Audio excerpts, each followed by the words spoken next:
Hi everyone, here is Titli. এখন তো গরমকাল চলছে আর আমি থাকি কলকাতায়। আর কলকাতার তাপমাত্রা তো তোমরা মোটামুটি সবাই জানো, প্রায় 43 ডিগ্রি তাপমাত্রা ছুঁই প্রায় প্রতিদিনেরই এই গরমের অবস্থা। তো যাই হোক, এই গরমে রাত্রে ডিনার করতে তো জাস্ট বিন্দুমাত্র ইচ্ছা করে না, তবুও কি করব, কিছু তো খেতেই হবে। দুপুরবেলা যতই ভালো মন্দ খাই না কেন, রাতের ডিনারটা মনে হয় একেবারে স্কিপ করে শুয়ে যাই।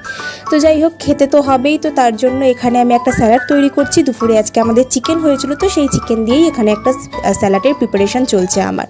তো এখন দিয়ে দিলাম আমি সানরাইসের চাট মশলা। আর এখানে তো দেখতেই পেলে আমি কী দিয়েছি, শসা কুচি, টমেটো কুচি, পেঁয়াজ কুচি, লঙ্কা কুচি, ভিজানো ছোলা দিলাম। আর দুপুরে যে চিকেনটা হয়েছিল সেই চিকেনের কিছুটা টুকরো করে দিয়েছিলাম আর একটা হাফ আলু সিদ্ধ।